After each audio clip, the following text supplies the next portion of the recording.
Il y a un certain nombre de données récurrentes qui, au fil des siècles, permettent de donner de manière générale une définition de l'esclavage. Mais en même temps, dans le travail comparatiste qu'on a essayé de mener, on s'est rendu compte assez rapidement que partir d'une définition universelle, une forme d'invariant de l'esclavage, finalement entravait la réflexion et empêchait le travail comparatiste qu'on voulait mener. Euh, pour le dire un peu vite, il y a deux grands types de définition de l'esclavage. Une qui repose sur le droit de propriété qu'exerce un maître sur son esclave, qui est propriétaire de la totalité du corps de l'esclave, et l'autre qui insiste au contraire sur les éléments de désocialisation de l'esclave. C'est tout le paradigme de la mort sociale qui fait de l'esclave d'abord un individu exclu des cercles de la parenté, mais aussi exclu de la communauté religieuse, enfin voilà, qui insiste sur la désocialisation de l'esclave. En fait, ces deux définitions, elles sont plus ou moins justes, plus ou moins pertinentes selon les contextes. Mais nous, il nous a paru pertinent, pour mener ce travail comparatiste, de en fait, identifier un certain nombre de traits qui peuvent caractériser l'esclavage et des traits qu'on va retrouver plus ou moins dans un certain nombre de situations.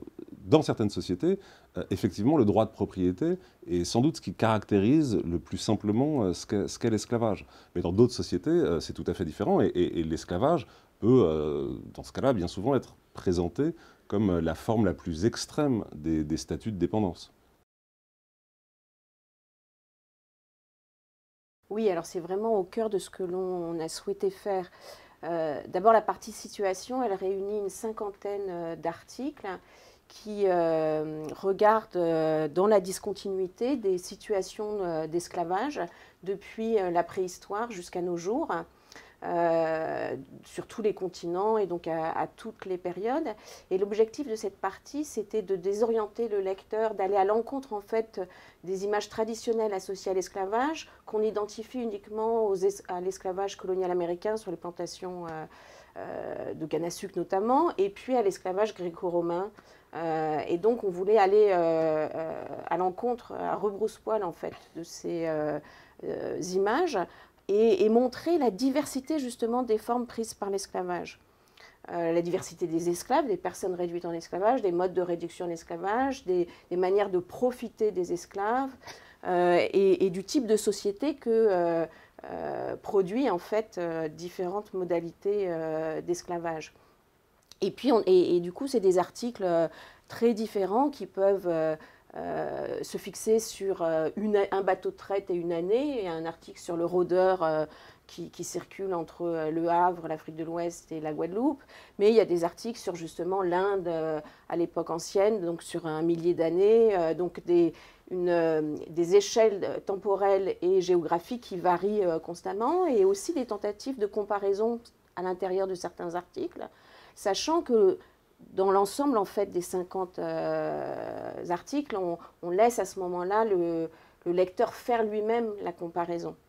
Et c'est dans la seconde partie qu'on intervient en quelque sorte, qu'après cette désorientation et puis ce premier moment où on a laissé les lecteurs errer en quelque sorte d'une situation esclavagiste à l'autre, en fait on s'est emparé de cette matière sur la longue durée de l'histoire de l'humanité et sur l'ensemble de la planète pour écrire une trentaine d'articles comparatistes.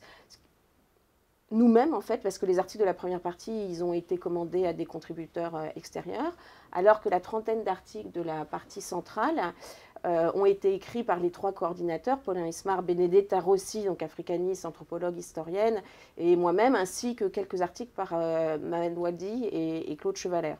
Et c'est des articles en fait qui pratiquent la comparaison, non pas en mettant en confrontation une ou plusieurs sociétés esclavagistes, mais en regardant en fait un phénomène ou une institution qui sont comme autant de clés d'entrée en fait dans les systèmes esclavagistes et qui permet une comparaison au niveau macro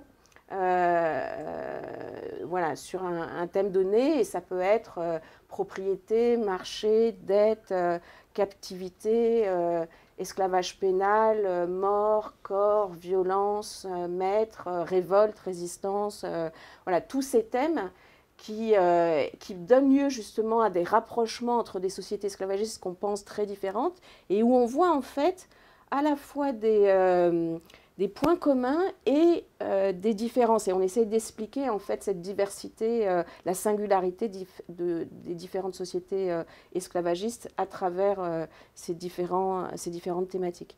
Et puis enfin, la troisième partie, pardon, c'est la partie transformation, où en quelque sorte on réinjecte de la chronologie, parce que dans la partie précédente, quand on compare autant de sociétés entre elles, forcément on écrase la contextualisation, l'historicisation, et donc là on réinjecte de la chronologie en réfléchissant aux grandes ruptures, aux grandes inflexions dans l'histoire mondiale de l'esclavage, aussi bien l'apparition des premières sociétés esclavagistes en Méditerranée, dans les mondes grecs anciens, que la révolution abolitionniste, que la question de l'esclavage moderne. Enfin, je donne quelques exemples, ou le passage entre esclavage et servage dans l'Europe médiévale. Donc voilà, pour penser des grands moments. C'est une division, disons, sur laquelle s'appuient les historiens de l'esclavage depuis maintenant plusieurs décennies, et dont on croit qu'elle est toujours pertinente, parce qu'il y a un nombre considérable de sociétés qui ont recouru à l'esclavage, mais certaines d'entre elles ont été de véritables sociétés esclavagistes. Et ce qui distingue les sociétés esclavagistes des sociétés à esclaves, alors il y a un certain nombre de critères très simples, mais qui ne sont pas suffisants. C'est des critères d'ordre démographique, le nombre des esclaves au sein de ces sociétés, ou aussi le rôle que jouent les esclaves dans tout simplement l'activité économique, la base productive de ces sociétés. Mais il y a aussi un certain nombre d'éléments, et on peut dire de manière plus générale qu'une société esclavagiste, c'est une société qui place l'institution esclavagiste au centre de son fonctionnement, ou qui ne peut d'une certaine façon se reproduire sans recourir à l'esclavage, et donc des sociétés dans lesquelles l'esclavage imprègne vraiment les différentes dimensions de la vie sociale. Et alors, pendant longtemps, on considérait que les sociétés esclavagistes étaient finalement assez peu nombreuses, elles étaient exceptionnelles au cours de l'histoire. On considérait, par exemple, que l'Antiquité gréco-romaine et puis les sociétés coloniales issues de la traite transatlantique étaient les seules sociétés esclavagistes de l'histoire. En fait, il faut sortir de cette idée-là, et on la discute assez abondamment dans l'ensemble du livre. Il y a un bien plus grand nombre de sociétés véritablement esclavagistes. Qu'on pense à la Corée du XVIIIe siècle, au califat de Sokoto au XIXe siècle, peut-être aussi au califat abbasside au 8e siècle. Enfin, voilà. Mais cette notion de société esclavagiste, pour nous, elle est vraiment importante, parce que elle nous permet de mettre en évidence à chaque fois, d'interroger en fait ces sociétés en général à la lumière du fait esclavagiste. C'est-à-dire qu'il ne s'agit pas seulement d'écrire une histoire des esclaves ou une histoire de l'esclavage, mais une histoire des sociétés, enfin de montrer la façon dont les sociétés, au fil de l'histoire, ont été travaillées, influencées par le fait esclavagiste.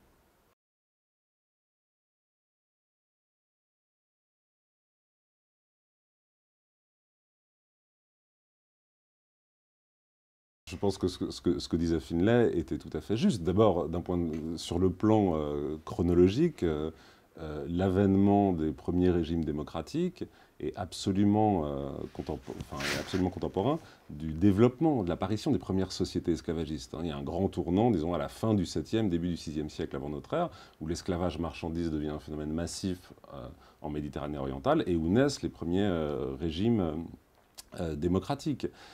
Mais de manière plus générale, il y a une vision, disons, un peu simpliste qui consisterait à dire, comme les démocraties anciennes reposent sur la participation active des citoyens, il faut que les citoyens soient déchargés de toute tâche productive, d'où le recours aux esclaves.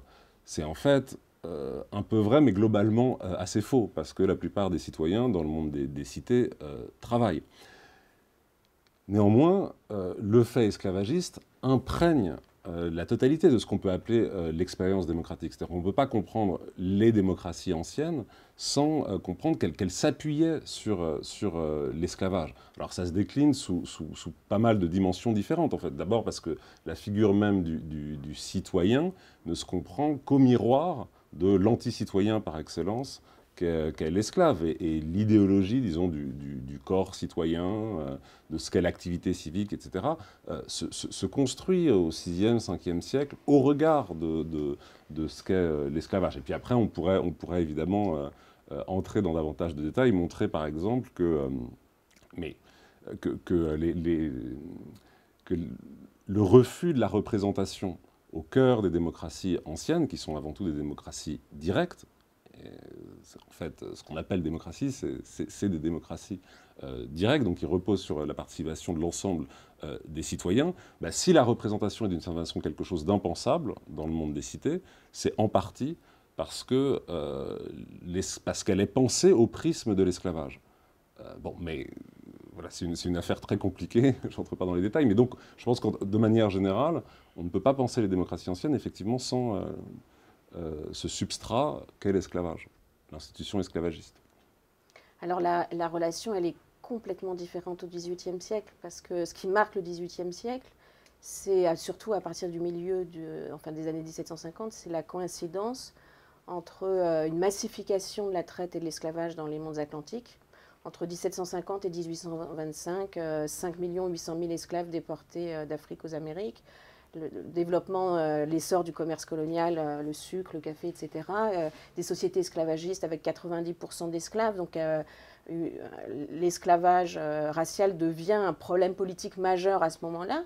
Et il y a coïncidence entre cette massification de la traite et l'esclavage, et donc cette exploitation, la mise en place d'un système d'exploitation et de domination d'êtres humains extrêmes, et l'essor des Lumières, qui se confrontent à la question à la fois esclavagiste et raciale, de manière complexe, contradictoire. C'est un sujet dont on parle bien plus qu'on l'a longtemps dit, mais qui donne lieu à des débats intenses et puis des évolutions. Il y a la position de Voltaire sur ce sujet n'a cessé d'évoluer en fait dans le temps, par exemple.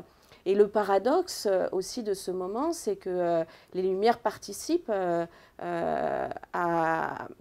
au développement de théories philosophiques et naturalistes hiérarchisant les populations selon le critère racial à cette même époque.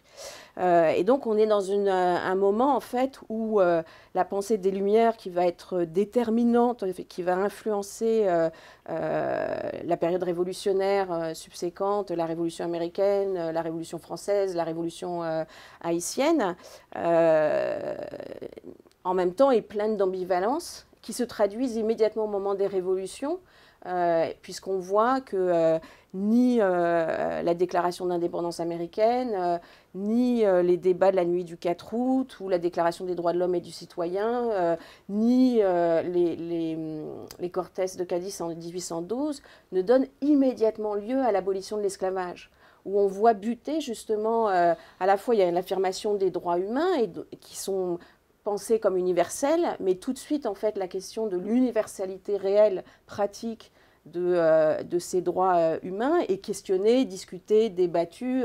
Au début de la Révolution française, l'idée que la Déclaration des droits de l'homme et du citoyen devrait s'appliquer aux colonies est un sujet de débat immédiatement, et l'enjeu évidemment c'est la question du maintien ou non du système esclavagiste. Donc on voit en fait des régimes politiques en train de se transformer, pour qui la question de l'abolition de l'esclavage n'est pas en fait une évidence, et devient un combat politique majeur. Et donc c'est cette transformation des régimes politiques, cet essor en même temps du système atlantique d'esclavage, les Lumières, l'abolitionnisme et les théories raciales qui se confrontent en même temps en quelque sorte. Et donc c'est vraiment un moment crucial de ce point de vue-là. Ouais. Ce qui distingue en fait la traite transatlantique, c'est son caractère massif sur une très courte période, sur 4 siècles, 366 ans, entre 1501 et 1867, 12 millions et demi d'esclaves. J'ai dit tout à l'heure, sur ces 12 millions et demi d'esclaves déportés, 5 800 000 entre 1750 et 1825, donc une poussée exponentielle dans la seconde moitié du XVIIIe siècle, donc un phénomène d'industrialisation, de massification de la traite qui est sans équivalente avec les autres traites. Sachant la traite transsaharienne, c'est 6 ou 7 millions sur 1250 années. Ça, alors après, il y a énormément de débats sur les chiffres des traites et notamment des autres traites parce qu'il y a beaucoup moins de données.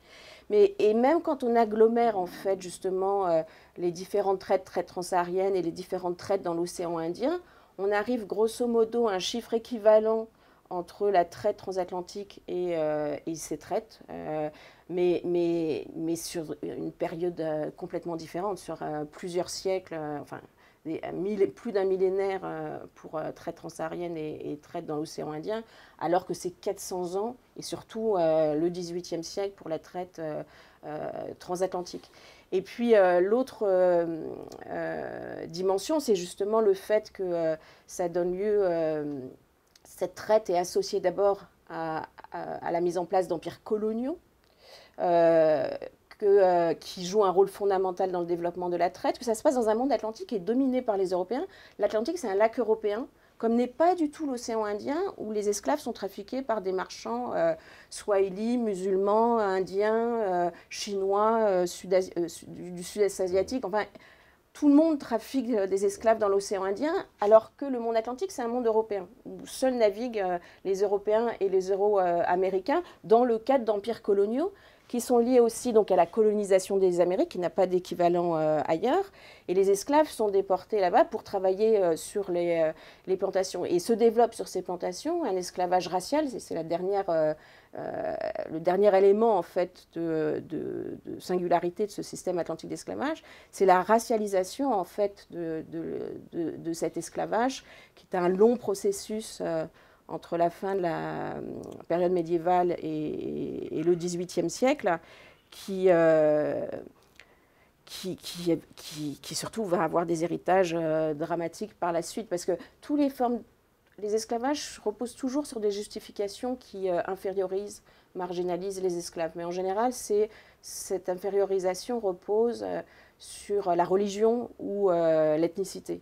Et là, la particularité, c'est son association avec la race et le fait que le système en fait, va cibler en fait, de manière privilégiée les Africains subsahariens qui vont être présentés très rapidement comme ayant vocation à être esclaves.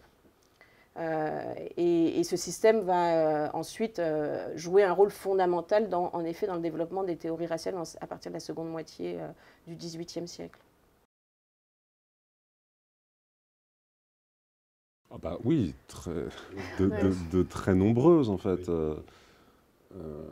La façon dont on a travaillé, c'est que pendant presque 5 ans, on s'est réunis à 3, Cécile, Benedetta et moi, Claude Chevalère aussi, qui est spécialiste de la Chine des Ming et de l'esclavage dans la Chine des Ming, a été aussi avec nous pendant longtemps. Donc on se réunissait. Et puis les grands thèmes qu'on avait décidé d'aborder dans la deuxième partie, on essayait de voir les uns les autres ce qui s'écrivait sur la question dans nos différents domaines de spécialité. Donc chacun s'est ouvert à des champs d'études, à des questions, à des problématiques qui, je pense, très souvent pouvaient lui être tout à fait étrangères. Moi, je n'analyse plus disons, l'esclavage antique ou l'esclavage dans les cités grecques de la même façon, parce que je vois bien qu'il y a énormément de questions qui ont été posées par les historiens du système atlantique ou de l'esclavage en Afrique qui renouvellent, disons, mon propre questionnaire sur les terrains qui sont les miens. Mais alors, bon, il y a un nombre considérable de questions comme ça qui s'ouvrent tout d'un coup. Un exemple, c'est peut-être, par exemple, la question de l'esclavage volontaire ou contractuel, qui est quelque chose qui paraît tellement étrange, en fait, quand les gens lisent cet article écrit par Claude Chevalère, et qui interroge, parce qu'il ça n'existe pas partout, même s'il peut être légal partout, et qui est particulièrement prévalent en Chine, et notamment dans la Chine des Ming qu'il étudie. Et donc là, ça interroge justement sur la définition même de l'esclavage, qu'on voit comme une imposition extérieure, d'une domination violente, permanente sur un individu. Et là, la possibilité qu'on puisse volontairement se réduire en esclavage, voilà, ça interroge sur ce que signifie l'esclavage. Et l'autre dimension aussi, c'est la longue... Enfin, la question de la normalité de l'esclavage, le fait que ça a été un système relativement peu remis en cause, qui a pu être critiqué, condamné, mais ponctuellement.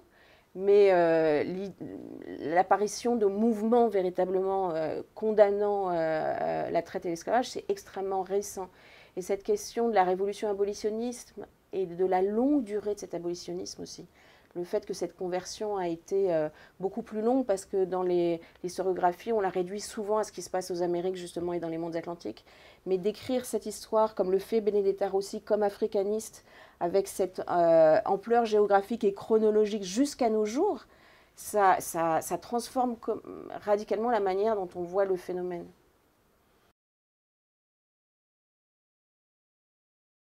En fait, donc cette phrase, on peut l'entendre Oui. en plusieurs sens. Il y a évidemment la question des formes d'esclavage contemporaines, ce qui pose de manière générale la gigantesque question de la définition de l'esclavage, puisque l'esclavage contemporain, il prend différentes formes.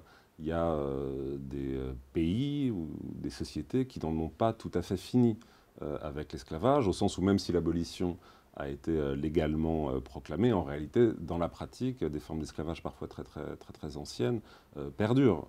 Par exemple, la Mauritanie, qu'on aborde dans la première partie du livre. Il y a aussi toute la question des formes extrêmement violentes d'exploitation du travail, dans le contexte du capitalisme mondialisé, qui peuvent peut-être être qualifiées d'esclavage, et tout dépend comment on définit dans ce cas-là l'esclavage. C'est aussi la question du mariage forcé, sur lequel revient Benedetta Rossi dans le livre. Donc il y a les formes d'existence de l'esclavage contemporaine, mais quand j'écris « Non, pas fini avec l'esclavage », je pense aussi au fait qu'une grande partie du monde peut être qualifiée de société post-esclavagiste. Et cette notion de post-esclavage, je crois qu'elle est vraiment importante. C'est-à-dire que c'est des sociétés qui sont encore travaillées par l'héritage de l'esclavage, où les inégalités présentes sont structurées par la longue histoire de l'esclavage. On ne peut pas comprendre, évidemment, par exemple, le racisme dans une grande partie du monde atlantique dont Cécile parlait, sans le rapporter à... C'est un héritage direct, évidemment, de cette longue histoire de l'esclavage. Donc c'est aussi en ce sens-là. Et c'est une histoire complexe, avec des mémoires qui s'ignorent et se télescopent. Moi, en France, on voit souvent cette question à travers la question des mémoires du système atlantique d'esclavage, en fait, de la traite transatlantique, et puis de ce qui s'est passé dans les sociétés esclavagistes américaines. Mais on regarde moins ce qui se passe du côté africain. Et parce que ça correspond à tellement de tabous d'abord dans les sociétés africaines, de parler de le statut des descendants d'esclaves et la perpétuation de relations de discrimination, de violence entre descendants de maîtres et descendants d'esclaves est extrêmement fort. Mais le fait que ce phénomène impacte les sociétés en fait européennes, y compris la société française, avec des migrations par exemple d'Afrique de l'Ouest vers la France qui sont organisées de telle sorte que la migration, au lieu d'être un élément d'émancipation, parce que justement on s'affranchit de ces relations entre descendants d'esclaves et descendants de maîtres, en fait perpétue ces rapports. Et où on retrouve par exemple dans les foyers de travailleurs maliens ou autres, des rapports de domination qui perpétuent en fait cette différence. Et c'est ici en fait à Paris, dans le 93 ici, à Aubervilliers ou ailleurs, et ça on n'en parle pas. C'est invisible en fait dans le débat actuel français. Et donc cette question, la mémoire de l'esclavage, elle est américaine, elle est impériale ou post-impériale, mais elle est aussi en fait africaine, et ça vient travailler nos sociétés différemment. Et je pense que c'est vraiment important en fait de mettre ça en résonance, et de mettre ça aussi en résonance avec les combats abolitionnistes actuels. Avec Benedetta Rossi, elle travaille énormément avec des ONG abolitionnistes en Afrique de l'Ouest, et leur combat, il n'est pas assez médiatisé en fait en Europe. Là, on a beaucoup moins de discussions en France sur ces questions-là que par exemple en Angleterre ou ailleurs, et je pense que c'est un vrai problème. Et le livre vient compliquer en quelque sorte la manière dont on discute de ces sujets-là, de mémoire et d'abolitionnisme au XXIe siècle.